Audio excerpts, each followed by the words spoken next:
سید الانبیاء والمرسلین وعلی آلہ وصحبہ اجمعین۔ خواتین و حضرات، السلام علیکم ورحمۃ اللہ وبرکاتہ۔ ہمارے ہاں عام طور پہ کئی طرح کے سوالات پوچھے جاتے ہیں، خاص طور پہ اعمال کے بارے میں، کہ ہم جو عمل کرتے ہیں ہمیں اس کے بارے میں کیسے یقین ہو کہ ہمارا یہ عمل قبول ہوا ہے یا نہیں۔ اس بارے میں سادہ بات تو یہ ہے کہ ہمارے ذمے عمل کرنا ہے، خشوع اور خضوع کے ساتھ، عاجزی اور انکساری کے ساتھ، حسن نیت کے ساتھ، حسن تقوی کے ساتھ، اللہ تعالیٰ کے رحمت کی امید اور اس کا جلال کا خوف اپنے سینے میں رکھ کے، اور عمل کو قبول کرنا نہ کرنا یہ نہ کسی عالم کے اختیار میں ہے، نہ کسی قاضی کے اختیار میں ہے، اور نہ یہ کسی اور بندے بشر کے اختیار میں ہے، بلکہ اس کا فیصلہ فقط اور فقط ایک ذات کے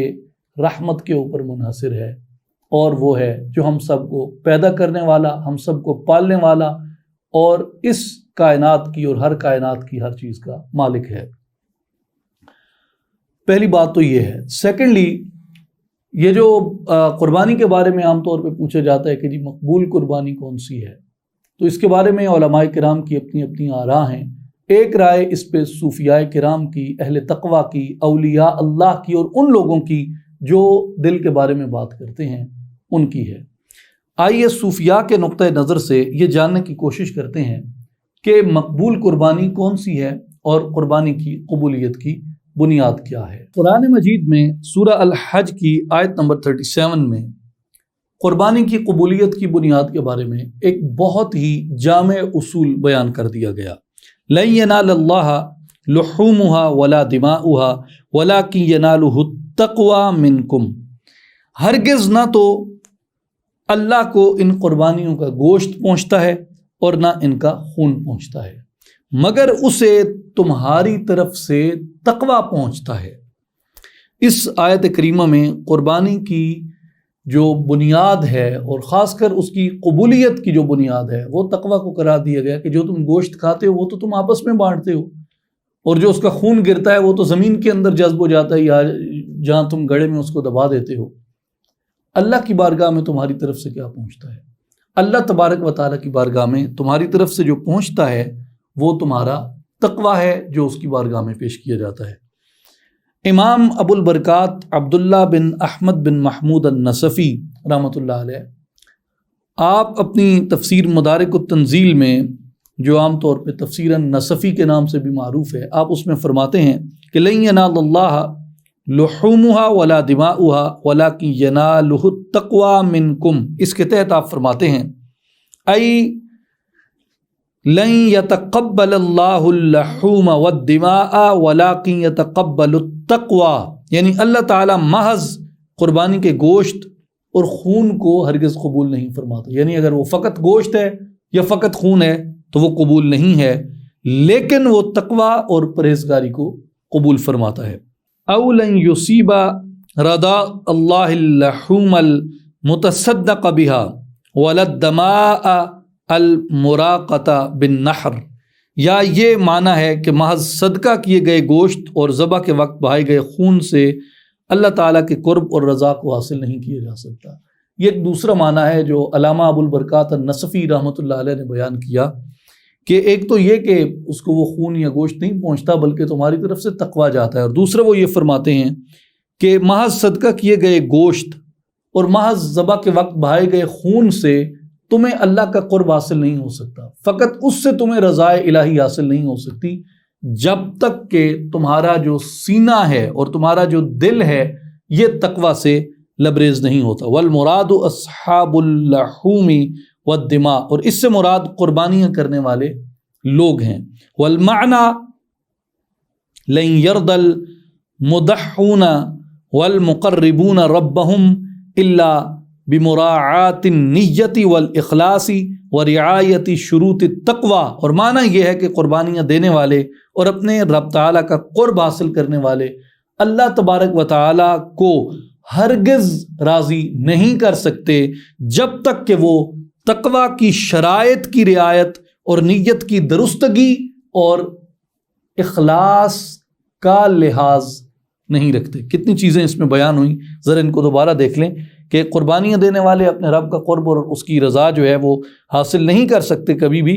جب تک کہ وہ شرائط تقوی کی رعایت، نیت کی درستگی اور اخلاص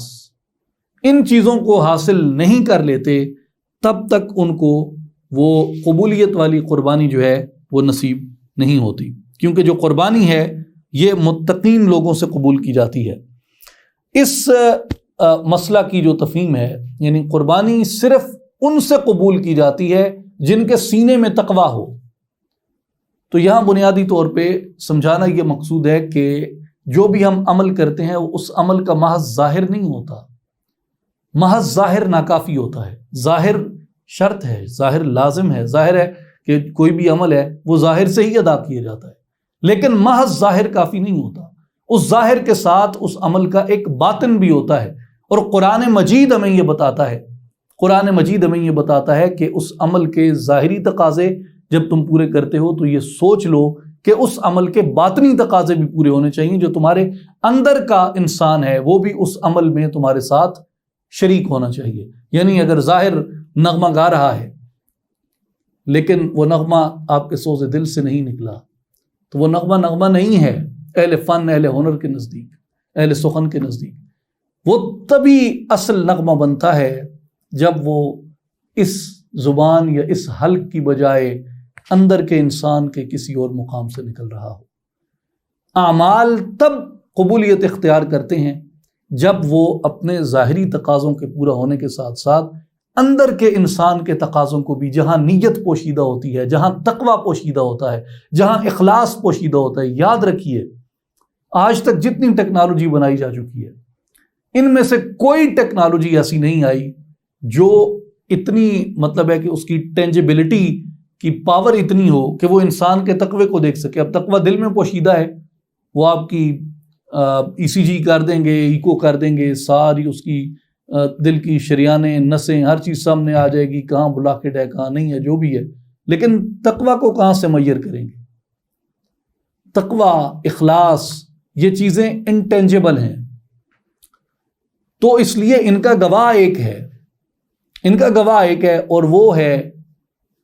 جس سے کچھ پوشیدہ نہیں، جو دلوں میں چھپی ہوئی ہر بات کو جانتا ہے۔ اس لیے صوفیاء کرام فرماتے ہیں کہ انسان کو اپنے ظاہر کے ساتھ اپنے قلب کی دنیا آباد کرنی پڑتی ہے، اور جب تک انسان اپنے ظاہر کے ساتھ ساتھ اپنے قلب کی دنیا کی طرف متوجہ نہیں ہوتا تب تک وہ مقبول اعمال کو نہیں پا سکتا۔ مقبول اعمال کو پانے کا جو ذریعہ ہے وہ اخلاص، نیت، صدق، تقویٰ ہے جو سینے سے تعلق رکھتا ہے۔ اس پہ آگے بھی مزید وضاحت آئے گی۔ یہاں ایک بڑا خوبصورت مقدمہ ہے جو بعض مفسرین کرام نے قرآن مجید کی سورہ المائدہ آیت نمبر 27 سے اخذ کیا ہے، جہاں حابیل اور قابیل کا واقعہ، جو آدم علیہ السلام کے دو بیٹے تھے، معروف واقعہ، ہر مسلمان جانتے ہیں اس کو۔ وہ فرمایا کہ وَاتْلُ عَلَيْهِمْ نَبَأَ ابْنَيْ آدَمَ بِالْحَقِّ إِذْ قَرَّبَا قُرْبَانًا فَتُقُبِّلَ مِنْ أَحَدِهِمَا وَلَمْ يُتَقَبَّلْ مِنَ الْآخَرِ قَالَ لَأَقْتُلَنَّكَ قَالَ إِنَّمَا يَتَقَبَّلُ اللَّهُ مِنَ الْمُتَّقِينَ۔ اے نبی مکرم صلی اللہ علیہ وسلم، آپ ان لوگوں کو آدم علیہ السلام کے دو بیٹوں حابیل اور قابیل کی خبر سنائیں جو بالکل سچی ہے۔ جب دونوں نے، یعنی حابیل نے بھی اور قابیل نے بھی، اللہ کے حضور ایک ایک قربانی پیش کی، دونوں نے اللہ کے حضور قربانی پیش کی، حابیل نے بھی اور قابیل نے بھی، سو ان میں سے فَتُقُبِّلَ مِنْ أَحَدِهِمَا، ان میں سے ایک کی یعنی حابیل کی قربانی جو تھی وہ تو قبول کر لی گئی، وَلَمْ يُتَقَبَّلْ مِنَ الْآخَرِ، لیکن دوسرے کی یعنی قابیل کی جو قربانی تھی وہ قبول نہ کی گئی۔ پھر کیا ہوا؟ قَالَ لَأَقْتُلَنَّكَ، تو قابیل نے انتقام لینے کے لیے از راہ حسد اس نے کہا کہ میں ضرور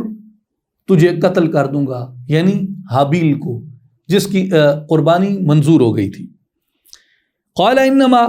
یتقبل اللہ من المتقین، تو اس حابیل نے جواباً کہا بے شک اللہ تعالیٰ پرہیزگاروں سے ہی نیاز کو قبول کرتا ہے. یعنی یہاں لفظ آیا ہے قولا، انہوں نے کہا انما یتقبل اللہ، کہ بے شک اللہ تبارک و تعالی قبول فرماتا ہے من المتقین، پرہیزگاروں ہی سے، ایسے لوگ جن کے سینے میں تقوی داخل ہو چکا ہوتا ہے، انہی کا عمل اللہ تبارک و تعالیٰ کی بارگاہ میں مقبول ہوتا ہے. اور امام فخر الدین رازی رحمۃ اللہ علیہ، جنہیں سید المفسرین بھی کہا جاتا ہے،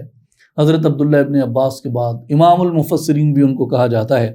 وہ اس آیت مبارکہ کی تفسیر میں لکھتے ہیں کہ سیدنا آدم علیہ السلام کے دونوں بیٹوں کی قربانیوں میں سے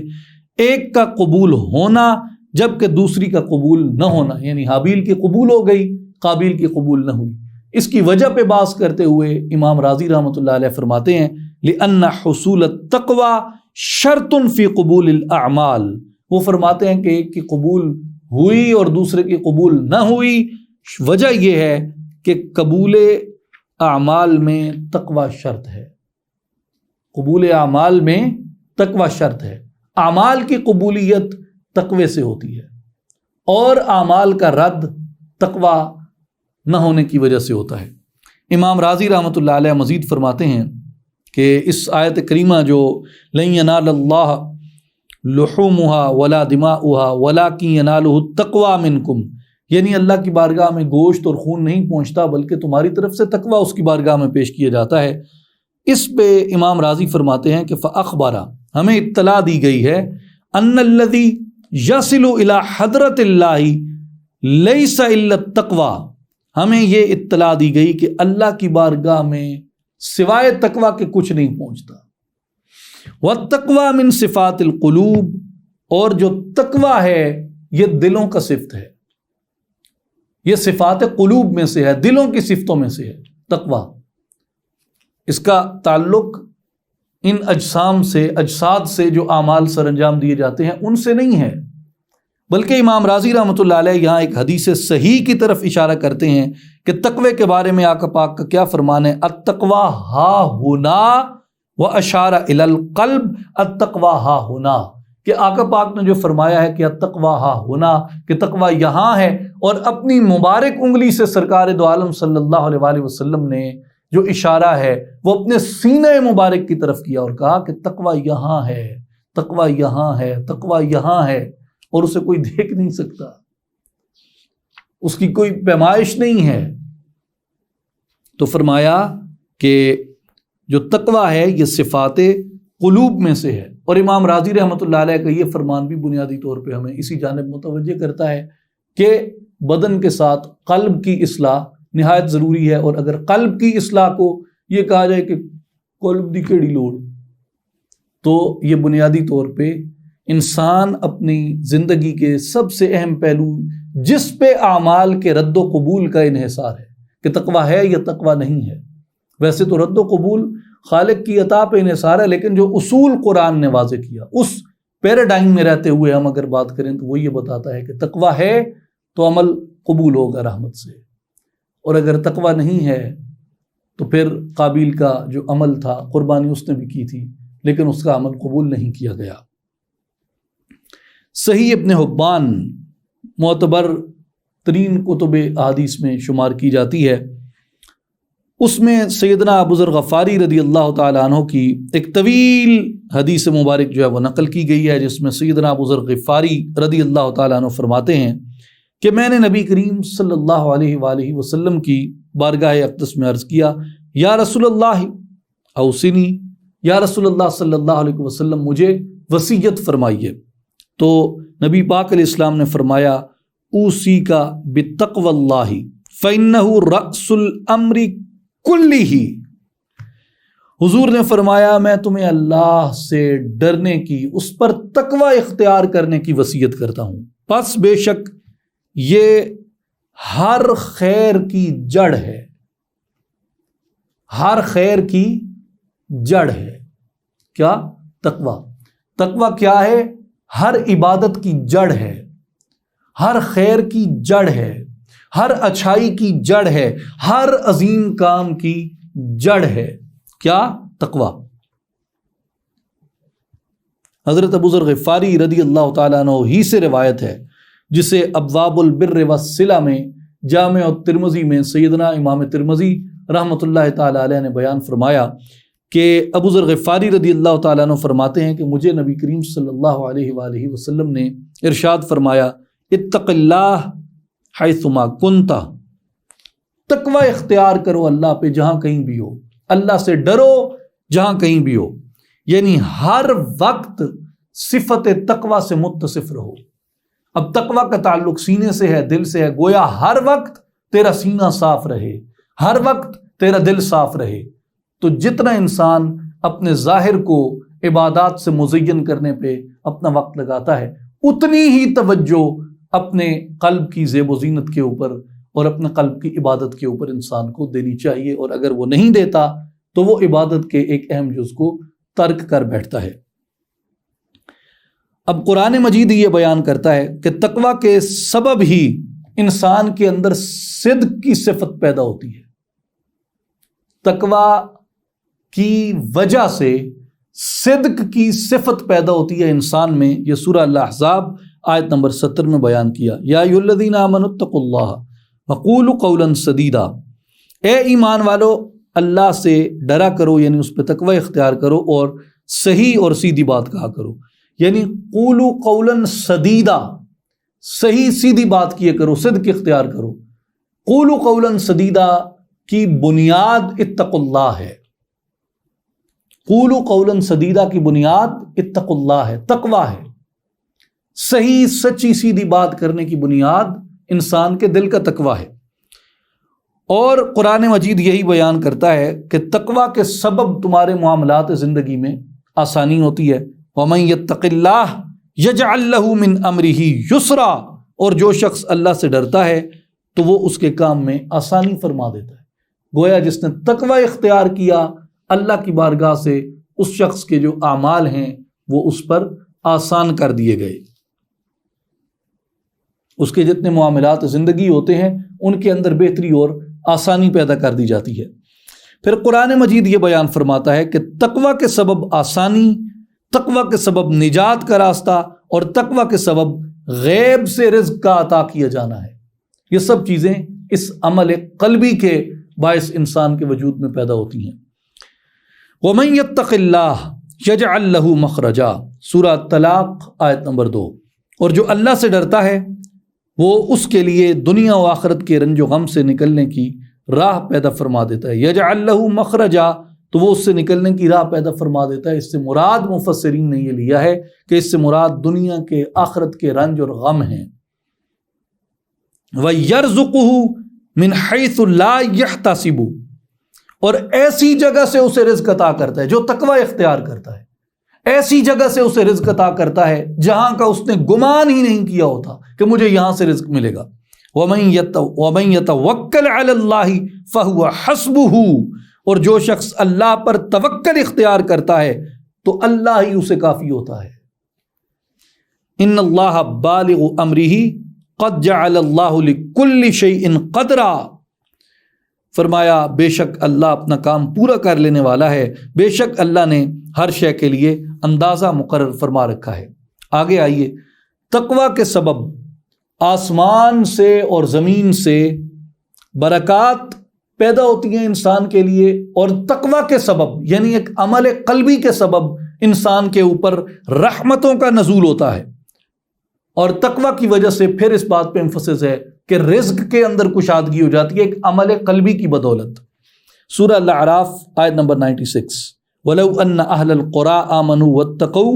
لَفَتَحْنَا عَلَيْهِمْ بَرَكَاتٍ مِّنَ السَّمَاءِ وَالْأَرْضِ وَلَكِنْ كَذَّبُوا فَأَخَذْنَاهُمْ بِمَا كَانُوا يَكْسِبُونَ، اور اگر ان بستیوں کے باشندے ایمان لے آتے اور تقوی اختیار کرتے تو ہم ان پر آسمان اور زمین کی برکتیں کھول دیتے۔ کیا چیز کرتے؟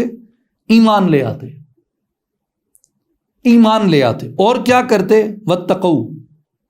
تقوی اختیار کرتے، اپنے دلوں کو سیدھا کر لیتے، دل کو صاف کر لیتے، دل کا میل کچیل زنگار دور کر دیتے، دل کا گرد و غبار، اس پہ چڑھی نجاستیں غلاظتیں پاک کر دیتے ذکر الہی کی برکت سے، ذکر الہی کی جنبش سے۔ تو کیا ہوتا؟ ان کے سینوں میں تقوی آ جاتا. جب سینوں میں تقوی آ جاتا لفتحنا علیہم برکات من السماء والارض، ہم ان کے اوپر کھول دیتے زمین کی برکتیں بھی اور آسمان کی برکتیں بھی. کس سبب؟ ایمان آنے کے سبب اور ایک عمل قلبی اختیار کرنے کے سبب. وَلَكِنْ كَذَّبُوا فَأَخَذْنَاهُمْ بِمَا كَانُوا يَكْسِبُونَ. لیکن انہوں نے حق کو جھٹلایا تو ہم نے انہیں ان اعمال بد کے باعث جو وہ انجام دیا کرتے تھے عذاب کی لپیٹ میں لے لیا. پھر قرآن مجید میں ایک جگہ پہ بیان ہوا، بلکہ کئی جگہ پہ، کہ تقوی کی بنا پر اللہ تعالیٰ کا قرب اور اس کی معیت حاصل ہوتی ہے، جسے صوفیاء معیت حق تعالیٰ کہتے ہیں. تو اللہ تعالیٰ قرآن مجید میں فرماتا ہے کہ ان اللہ مع الذین اتقوا، ان اللہ مع الذین اتقوا، سورہ النحل آیت نمبر 128. بے شک اللہ تعالیٰ ان کو اپنی معیت خاص سے نوازتا ہے جو صاحبان تقوی ہوتے ہیں. انہیں اپنی معیت خاص، اپنے قرب خاص سے نوازتا ہے جو صاحبان تقوی ہوتے ہیں، یعنی جن کا دل روشن ہوتا ہے. اور سورہ البقرہ آیت نمبر 194 میں فرمایا واتقوا اللہ واعلموا ان اللہ مع المتقین، اور اللہ سے ڈرتے رہو اور جان لو کہ ان اللہ مع المتقین، اللہ تقوی اختیار کرنے والوں کے ساتھ ہے. تو اس میں فتح و نصرت کی تائید بھی دی گئی، مدد کی تائید بھی دی گئی، اور اس میں اس سے مراد وہ روحانی مدارج و منازل بھی ہیں، صوفیاء جسے قرب الہی کہتے ہیں. تو یہ جو انٹیمیسی ہے، یہ جو یونین جسے کہتے ہیں، قرب جسے کہتے ہیں، وحدت جسے کہتے ہیں، وصال جسے کہتے ہیں، تو یہ چیز انسان کو تقوی سے نصیب ہوتی ہے. اور تقوی کا محل کیا ہے اس پہ ہم پہلے بات کر چکے ہیں. امام رازی رحمۃ اللہ علیہ نے بھی بتا دیا. امام ابن رجب حنبلی رحمۃ اللہ علیہ جامع العلوم والحکم میں آپ فرماتے ہیں وَالتَّقْوَى أَصْلُهَا فِي الْقَلْبِ، کہ جو تقوی ہے اس کی اصل مقام دل ہے. اور جیسا کہ امام رازی رحمۃ اللہ علیہ نے بھی یہ روایت بیان فرمائی کہ التقویٰ ہا ہونا، کہ نبی پاک علیہ السلام نے فرمایا کہ تقویٰ یہاں ہے، اپنی انگلی مبارک سے اس طرف اشارہ کیا. اور علامہ ابن رجب حنبلی رحمۃ اللہ علیہ جامع العلوم والحکم میں آپ فرماتے ہیں کہ وَإِذَا كَانَ أَصْلُ التَّقْوَى فِي الْقُلُوبِ، اور جب کہ اصل تقویٰ جو ہے وہ دلوں میں ہوتا ہے، فَلَا يَطَّلِعُ أَحَدٌ عَلَى حَقِيقَتِهَا إِلَّا اللَّهُ عَزَّ وَجَلَّ، پس اس تقویٰ کی حقیقت پر اللہ تعالیٰ کے علاوہ کوئی اور اطلاع نہیں پا سکتا. تقویٰ کی حقیقت پر صرف کسے اطلاع ہوتی ہے؟ اللہ جل شانہ کو. وَحِينَئِذٍ فَقَدْ يَكُونُ كَثِيرٌ مِّمَّنْ لَهُ صُورَةٌ حَسَنَةٌ او مال او جاہ او ریاست فی الدنیا قلبہ خرابا من التقوی. علامہ ابن رجب حنبلی رحمۃ اللہ تعالی علیہ آپ فرماتے ہیں کہ اس طرح بہت سارے لوگ دنیا میں ایسے ہوتے ہیں جن کی صورتیں بڑی حسین ہوتی ہیں، جن کی صورتیں بڑی حسین ہوتی ہیں، یا مال اور مرتبہ والے ہوتے ہیں، یا حتیٰ کہ ان کے ہاتھ میں زمام اقتدار ہوتی ہے، ریاستوں پہ قابض ہوتے ہیں، ریاستیں ان کے زیر نگیں ہوتی ہیں، مملکتیں ان کے تابع فرمان ہوتی ہیں. فرمایا لیکن قلبہ خرابا من التقوی، ان کا دل تقوی سے خالی ہوتا ہے. صورت بھی حسین، مال ٹھال بھی بہت، ریاستوں پہ بھی حکمرانی کرتے ہیں، لیکن ان کا دل تقوی سے خالی ہے. وَيَكُونُ مَن لَيْسَ لَهُ شَيْءٌ مِّن ذَلِكَ قَلْبُهُ مملوء من التقوی. بہت سارے ایسے ہیں جن کے پاس مذکورہ اشیاء میں سے کچھ بھی نہیں ہوتا، صورت بھی حسین نہیں ہوتی، مال و زر کی کثرت بھی نہیں ہوتی، اقتدار بھی نہیں ہوتا، جاہ و حشمت بھی نہیں ہوتی، لیکن کیا ہوتا ہے؟ قلبہ مملوء من التقوی، ان کا دل تقوی سے بھرا ہوا ہوتا ہے، ان کا دل تقوی سے بھرا ہوا ہوتا ہے. تو ایک حدیث پاک جو ہم نے پہلے بھی گفتگو کے مختلف حصوں میں جس پہ بات کی، خاص طور پہ اس کے ابتدائی مقدمے کے اندر بھی ہم نے اس پہ بات کی، جو پہلا ہمارا خطبہ جمعہ کا اس پہ عنوان تھا کہ قربانی کی اصل کیا ہے، اس حدیث پاک کو میں دوبارہ یہاں عرض کرنا چاہوں گا۔ ان اللہ لا ينظر الى اجسادکم ولا الى صورکم، تمہاری صورتیں اور تمہارے اجساد نہیں دیکھتا، ولکن ينظر الى قلوبکم، بلکہ وہ تمہارے دلوں میں دیکھتا ہے۔ اس کی شرح میں علامہ یحییٰ بن شرف النووی رحمۃ اللہ علیہ، جو بہت معروف محدث ہیں، شارح صحیح مسلم ہیں، فقیہ ہیں، صوفی ہیں، عارف باللہ ہیں، آپ اس کی شرح کرتے ہوئے فرماتے ہیں ان الاعمال الظاہرۃ لا يحصل بها التقوی۔ امام نووی فرماتے ہیں بے شک اعمال ظاہرہ سے ہی تقوی حاصل نہیں ہوتا، یعنی فقط ظاہر پہ اکتفا کر جانے سے تقوی حاصل نہیں ہوتا۔ وَإِنَّمَا تَحْصُلُ بِمَا يَقَعُ فِي الْقَلْبِ مِنْ عَظْمَةِ اللَّهِ تَعَالَى وَخَشْيَتِهِ وَمُرَاقَبَتِهِ، بلکہ دل میں اللہ تعالیٰ کی عظمت، اس کی خشیت اور اس کی ذات کے مراقبہ سے تقوی حاصل ہوتا ہے، اس کی ذات کے مراقبہ سے تقوی حاصل ہوتا ہے۔ اور فرماتے ہیں کہ یہ عمل قلبی ہے۔ دوبارہ آپ سن لیں امام نووی رحمۃ اللہ علیہ کی اس بات کو کہ بے شک اعمال ظاہرہ سے تقوی حاصل نہیں ہوتا۔ ان الاعمال الظاہرۃ لا يحصل بها التقوی وانما تحصل بما يقع في القلب من عظمۃ اللہ تعالی وخشیتہ ومراقبتہ، بلکہ دل میں اللہ تعالیٰ کی عظمت، اس کی خشیت اور اس کی ذات کے مراقبہ سے تقوی حاصل ہوتا ہے۔ یہاں میں یہ واضح کر دوں کہ جو بے عمل صوفیوں کا وتیرہ ہے کہ وہ اس طرح کی روایات کو مس یوز کرتے ہیں، مس انٹرپریٹ کرتے ہیں، ان کے بارے میں وہ مسکنسیپشنز، مس انڈرسٹینڈنگز پھیلاتے ہیں، تو یہ ذہن میں رکھیں کہ امام نووی رحمۃ اللہ علیہ کے یہاں فرمانے کا مقصد یہ ہے کہ فقط اعمال ظاہرہ کافی نہیں ہوتے، بلکہ آپ کو اعمال ظاہرہ اولاً اختیار کر کے پھر توجہ اپنے قلب کی جانب کرنی ہوتی ہے، یعنی اولیت اعمال ظاہرہ کو ہے، لیکن فقط اسی پہ اکتفا کر گئے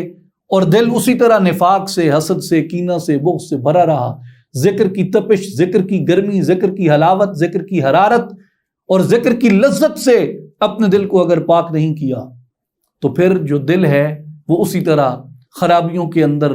مبتلا رہتا ہے، خرابیوں کے اندر جکڑا رہتا ہے، خرابیوں کے اندر گھرا رہتا ہے، خرابیوں میں پڑا رہتا ہے، نجاستیں، غلاظتیں، نحوستیں دل سے پاک نہیں ہوتی۔ تو اس لیے بندے پہ لازم ہے کہ وہ اپنے ظاہر کے ساتھ اپنے باطن کی اصلاح کرے، اور یہ صوفیاء کرام کا وہ نقطہ نظر ہے جسے وہ قربانی کے بارے میں بھی بیان کرتے ہیں کہ قربانی تقوی سے قبول ہوگی، اور تقوی کے لیے آپ کو اپنے دل کی صفائی چاہیے، اپنے دل کو پاک کرنا چاہیے، اپنے دل کی آبادی کرنی چاہیے۔ اور دل کی جو آبادی ہے اس کے بارے میں علامہ اقبال رحمۃ اللہ علیہ کا بہت خوبصورت شعر ہے، وہ فرماتے ہیں کہ دل کی آبادی شہنشاہی، دل کی آبادی شہنشاہی، شکم سامان موت، فیصلہ تیرا تیرے ہاتھوں میں ہے۔ دل یا شکم، کہ دل آباد کیا تو شہنشاہ ہے، اور شکم پہ ہی اگر رہا تو پھر یہ موت ہے۔ فیصلہ تیرے ہاتھ میں ہے، دل کو اختیار کر لے یا شکم کو اختیار کر لے۔ دل مردہ دل نہیں ہے، دل مردہ دل نہیں ہے، اسے زندہ کر دوبارہ، کہ یہی ہے امتوں کے مرض کہن کا چارہ۔ دل بیدار فاروقی، دل بیدار کراری، مسے آدم کے حق میں کیمیا ہے دل کی بیداری۔ دل بیدار پیدا کر کے دل خوابیدہ ہے جب تک، نہ تیری ضرب ہے کاری نہ میری ضرب ہے کاری۔ مسے آدم، مس تانبے کو کہتے ہیں، اور کیمیا ایک پرانا فن تھا کہ تانبے پہ وہ کیمیا لگاتے تھے، کیمیا گری کرتے تھے، تانبا سونا بن جاتا تھا۔ علامہ کہتے ہیں کہ تیری یہ مٹی مٹی ہے، لیکن اگر تو دل زندہ رکھتا ہے، دل کو زندہ و بیدار کر لیتا ہے، تو تیرے یہ جو تانبا ہے، یہ تانبا سونے میں بدل جاتا ہے۔ اور پھر آگے فرماتے ہیں کہ دل بیدار پیدا کر، کہ دل خوابیدہ ہے جب تک، دل کو بیدار کرو، دل کو زندہ کرو، کہ دل خوابیدہ ہے جب تک دل سویا ہوا ہے، نہ تیری ضرب ہے کاری نہ میری ضرب ہے کاری۔ پھر لگاتے رہو ضربیں، لڑتے رہو مار کے، کبھی بھی کامیاب نہیں ہو سکتے جب تک کہ تمہارا دل زندہ اور تابندہ نہیں ہے۔ اس لیے اولیاء کرام کے نزدیک اور صوفیاء کرام کے نزدیک جو دل کی زندگی ہے، دل کی آدابی ہے، دل کی خوشحالی ہے، دل کی شادابی ہے، اور دل کی کھیتی کو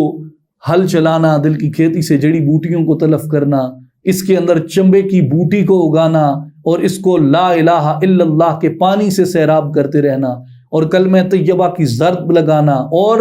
جیسے قرآن نے کہا ہے کہ الا بذکر اللہ تطمئن القلوب، کہ اللہ کے ذکر سے دلوں کو اطمینان نصیب ہوتا ہے، تو اس لیے اللہ کے ذکر سے دل حلاوت پاتے ہیں۔ تو اولیاء کرام، صوفیاء کرام، وہ بہت زیادہ اس بات کے اوپر توجہ فرماتے ہیں کہ بندہ مراقبت اختیار کرے، کچھ عرصہ خلوت اختیار کرے اور اپنے دل کی طرف وہ متوجہ ہو، اور اپنے دل کو وہ زندہ اور بیدار جب کر لیتا ہے تو پھر اس کے اعمال قبول ہو جاتے ہیں، اس کے اعمال مقبول ہو جاتے ہیں، اس کی دعائیں مقبول ہو جاتی ہیں۔ اللہ تبارک و تعالی ہم سب کو دل بیدار اور دل زندہ عطا فرمائے۔ قرآن کی اس آیت پہ اختتام کرتے ہیں۔ اللہ تعالیٰ فرماتے ہیں کہ قیامت کے دن نہ تمہیں بیٹے کام آئیں گے نہ تمہیں مال کام آئے گا، الا من اتی اللہ بقلب سلیم، قیامت کے دن تمہیں سلامتی والا دل کام آئے گا۔ وآخر دعوانا ان الحمد للہ رب العالمین۔